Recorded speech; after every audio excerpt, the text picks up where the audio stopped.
سنتے ہوں گے حضور سیدنا غوث الاعظم دستگیر رضی اللہ تعالیٰ عنہ کی ساری زندگی بچپن سے لے کر کے جوانی سے لے کر کے وصال مبارک تک کی آپ کی ساری زندگی آپ نے مجاہدات میں گزاری، عبادت و ریاضت میں گزاری، پروردگار عالم کی یاد میں گزاری۔ ہاں حضور سیدنا غوث الاعظم دستگیر رضی اللہ تعالیٰ عنہ کو وہ مرتبہ ملا ہے، آپ کو وہ شان ملی ہے، آپ کو وہ عظمت ملی ہے، آپ کو وہ رفعت ملی ہے، آپ کو وہ بلندی ملی ہے کہ آپ کے آنے سے قبل، آپ کے آنے سے پہلے لوگ خوشخبری دے رہے تھے، لوگ بیان کر رہے تھے کہ بغداد معلیٰ کی سرزمین کے اوپر ایک اللہ تعالیٰ کا متقی بندہ ظاہر ہوگا، پرہیزگار بندہ ظاہر ہوگا، جس کا نام عبد القادر ہوگا، جو مسجد کے اندر منبر کے اوپر بیٹھ کر کے یہ اعلان کرے گا کہ میرا یہ قدم اللہ کے تمام ولیوں کی گردنوں کے اوپر ہے۔ ہاں غوث اعظم کا وہ مقام ہے، غوث اعظم کی وہ شان ہے۔ آپ حضرات کو میں لے کر کے چل رہا ہوں، ایک مرتبہ کا واقعہ ہے۔ حضور غوث پاک چھوٹے ہیں، حضور غوث پاک بچے ہیں، آپ بچے ہیں اور بچوں ہی کے ساتھ میں کھیل رہے ہیں۔ اور کھیل کیا کھیل رہے ہیں؟ کھیل یہ کھیل رہے ہیں، تمام بچے آپس میں موجود ہیں اور کہتے ہیں کہ مر جاؤ، اور کھیل یہ کھیلا جا رہا ہے کہ ایک بچہ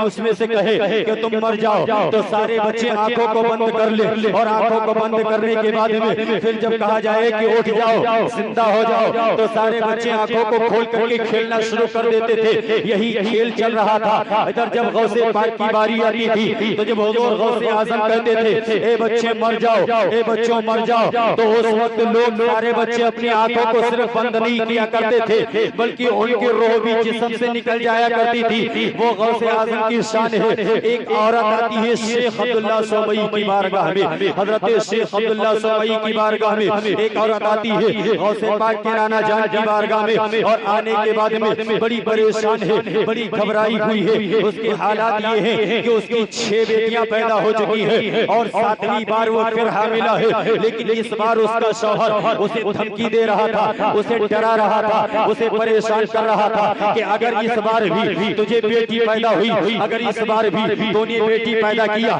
اگر اس بار بھی بیٹی نے جنم لیا تو میں تجھے گھر سے باہر نکال دوں گا، میں تجھے طلاق دے دوں گا، میں تجھے اپنی زندگی سے آزاد کر دوں گا۔ بھلا یہ بتاؤ صحیح یہ کہاں کا انصاف ہے؟ کیا بچے پیدا کرنا، لڑکا پیدا کرنا یا بیٹی پیدا کرنا ماؤں کے بس کی بات ہے؟ اور یہ تو تقدیر کی بات ہے، جو رب اکبر نے تقدیر کے اندر لکھا ہے وہی تو اللہ تبارک و تعالیٰ عطا فرمائے گا، جو رب چاہے گا وہی تو عطا فرمائے گا۔ عورت بیچارے پریشان ہے، گھبرائی ہوئی ہے، آتی ہے شیخ عبداللہ سومئی کی بارگاہ میں، حضور غوث اعظم کے نانا جان کی بارگاہ میں، اور آنے کے بعد میں رو رو کر کے عرض کرتی ہے اے شیخ عبداللہ سومئی، حضور آپ میری تقدیر کو دیکھ کر کے یہ بتا دیجئے کہ میں 6 بیٹیاں پیدا کر چکی ہوں، 6 بیٹیاں میرے پیدا ہو چکی ہیں اور 7ویں بار میں پھر حاملہ ہوں، 7ویں بار میرے پیٹ کے اندر بچہ پھر پل رہا ہے، اور اس بار میرا شوہر مجھے دھمکی دے رہا ہے، اس بار میرا شوہر مجھے ڈرا رہا ہے، اس بار میرا شوہر مجھے یہ دھمکی دے رہا ہے کہ اگر اس بار بھی بیٹی پیدا ہوئی تو میں تجھے گھر سے باہر نکال دوں گا، میں تجھے اپنی زندگی سے آزاد کر دوں گا، میں تجھے اپنی زندگی سے رہا کر دوں گا۔ آپ میری تقدیر کو دیکھ کر کے بتا دیجئے کہ میری تقدیر میں کیا لکھا ہوا ہے۔ حضرت سرکار سیدنا شیخ عبداللہ سومئی رحمت اللہ تعالیٰ علیہ اپنی آنکھوں کو بند کرتے ہیں، لوح محفوظ کا مشاہدہ کرتے ہیں۔ جب لوح محفوظ کو دیکھا تو اس عورت کی تقدیر کے اندر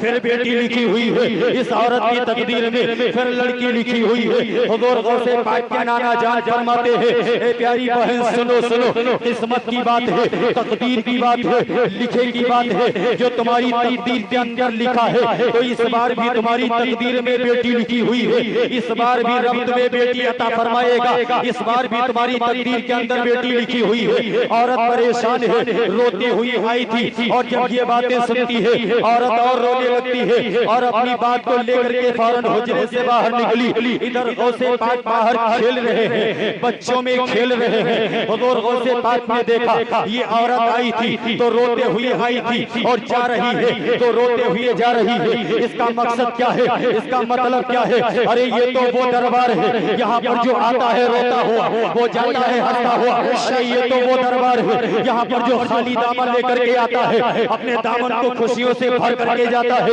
ارے یہ تو وہ دربار ہے یہاں پر جو آتا ہے اپنی مرادوں کو لے کر کے آتا ہے، وہ مرادیں پوری پوری کر کر کے جاتا ہے۔ یہ میرے نانا جان کا وہ دربار ہے جہاں سے کوئی کبھی سوالی خالی نہیں جاتا ہے، لیکن یہ عورت آئی تھی تو روتے ہوئے آئی تھی اور جا رہی ہے تو روتے ہوئے جا رہی ہے۔ غوث پاک آگے بڑھے، ہاتھ پکڑا اور ہاتھ پکڑ کر کے روک لیا اور کہنے لگے بہن ذرا یہ تو بتاؤ صحیح تم کس مقصد کے لیے آئی تھی، تم کس کام کے لیے آئی تھی، کس مقصد کے تحت آئی تھی؟ اس عورت نے کہا تم بچے ہو، تم میری بات نہیں سمجھ سکتے ہو، تم میری پریشانی نہیں سمجھ سکتے ہو، تم میری مصیبت نہیں سمجھ سکتے ہو، مجھے جانے دو، میرا راستہ مت روکو۔ لیکن اس عورت کو کیا پتا یہی بچہ تو کمال کرنے والا ہے، یہی تو بچے تو کمال کرنے والے ہیں، یہی تو تقدیروں کو بدلوانے والے ہیں، یہی تو پریشانیوں کو حل کرنے والے ہیں، یہی تو مصیبتوں کو حل کروانے والے ہیں۔ ارے وہ غوث پاک رضی اللہ تعالیٰ عنہ جن کا خود یہ فرمان ہے دنیا کے کسی بھی کونے میں، چاہے مشرق میں ہو، چاہے مغرب میں ہو، چاہے شمال میں ہو، چاہے جنوب میں ہو، کسی بھی مقام کے اوپر رہ کر کے اگر میرا مرید مجھے یاد کرے گا میں پریشانی کے عالم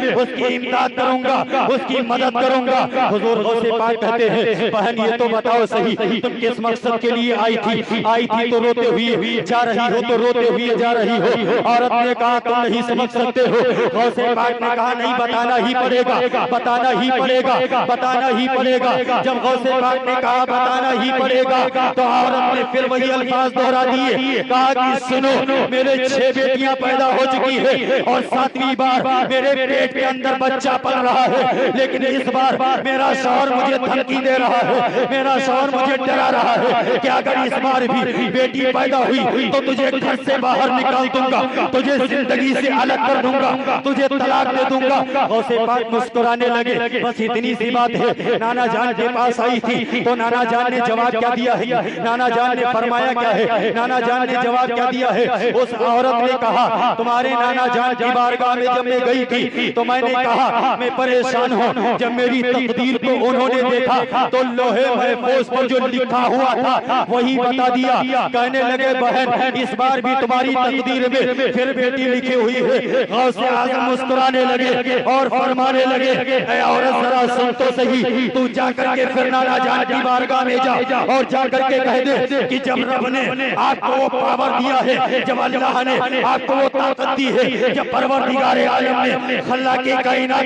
نے آپ کو وہ طاقت دی ہے کہ آپ دنیا کے اوپر رہ کر کے لوہے محفوظ کا مشاہدہ کر رہے ہیں، دنیا کے اوپر رہ کر کے لوہے محفوظ کی لکھی ہوئی تقدیروں کو بدل رہے ہیں، تو جب دیکھ کر کے تقدیر کو دیکھ سکتے ہو تو تقدیر کو بدلوا بھی سکتے ہو۔ عورت سے کہنے لگے جاؤ پھر نانا جان کی بارگاہ میں جاؤ۔ عورت آتی ہے نانا جان کی بارگاہ میں پھر حاضر ہوئی، جیسے ہی حاضر ہوتی ہے شیخ عبداللہ سومئی نے دیکھا ابھی تو میں نے باہر نکالا تھا یہ تو پھر آ گئی، ابھی تو میں نے باہر نکالا تھا یہ تو پھر آ گئی۔ شیخ عبداللہ سومئی نے فرمایا بہن میں نے ابھی تو کہا تھا، بہن میں نے ابھی تو کہا تھا اس بار پھر تمہاری تقدیر میں بیٹی لکھی ہوئی ہے، اس بار پھر تمہاری تقدیر میں بیٹی لکھی ہوئی ہے، جاؤ چلی جاؤ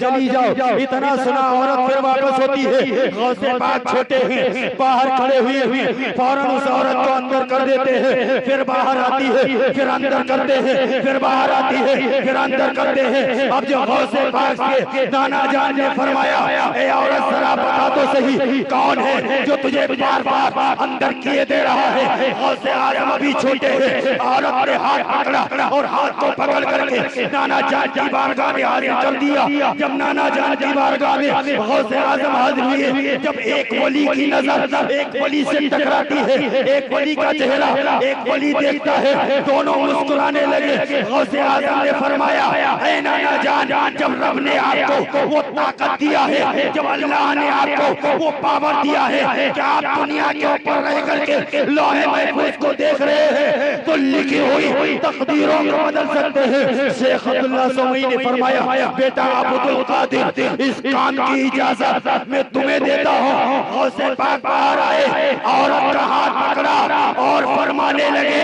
اے میری پیاری بہن سن لے، جو 6 بیٹیاں تیرے گھر کے اندر پل رہی ہے میں نے انہیں بھی بیٹا کر دیا ہے، اور تیرے پیٹ کے اندر جو بچہ پل رہا ہے میں نے اسے بھی بیٹا بنا۔ نعرہ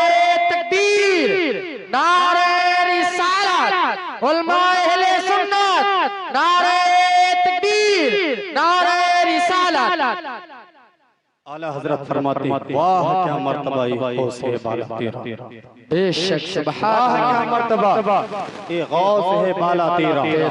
اونچے اونچوں کے سروں سے قدم اعلیٰ تیرا بے شک اونچے اونچوں کے سروں سے قدم اعلیٰ تیرا سر بھلا کیا کوئی سر بھلا کیا کوئی جانے کی ہے کیسا تیرا اولیاء ملتے ہیں آنکھیں وہ ہے تلوا تیرا اولیاء ملتے ہیں آنکھیں وہ ہے تلوا تیرا عورت نے سوچا بات تو خیر صحیح کہہ رہے ہیں انہوں نے کہہ تو دیا ہے ذہن کے اندر خیال آیا کہیں ایسا نہ ہو اسے ایسے ہی بتا رہے ہوں ایسے ہی سمجھا رہے ہوں عورت کے دل کے اندر خیال آیا چلو خیر صحیح ہے جو ہے وہ صحیح ہے کہہ دیا ہے اچھی بات ہے عورت غمگین ہے عورت پریشان ہے آئی روتی ہوئی آئی پھر دروازے کے اوپر جب دستک دیتی ہے تو آواز دیتی ہے بیٹی دروازہ کھولو تو اندر سے آواز آتی ہے امی جان اب ہم 6 بہنیں جو گھر پر موجود ہیں کوئی بہن نہیں ہے آپس میں سب بھائی ہو چکے ہیں سب کے سب بیٹا ہو چکے ہیں نگاہ ولی میں وہ تاثیر دیکھی بدلتی ہزاروں کی تقدیر دیکھی بے شک سبحان اللہ زندہ باد حضرت فرماتے ہیں تجھ سے در سے سگ سے ہے مجھ کو نسبت اعلیٰ حضرت کی شاعری بھی دیکھیے حالانکہ نسبت غوث پاک سے بے شک ڈائریکٹ آپ نہیں لکھ رہے ہیں کہ غوث اعظم کی نسبت تجھ سے در سے سگ سے ہے مجھ کو نسبت میری گردن میں بھی ہے دور کا ڈورا تیرا میری گردن میں بھی ہے دور کا ڈورا تیرا اللہم توبہ استغفار استغفر اللہ ربی من کل ذنب و اتوب الیہ السلام علیکم ورحمۃ اللہ وبرکاتہ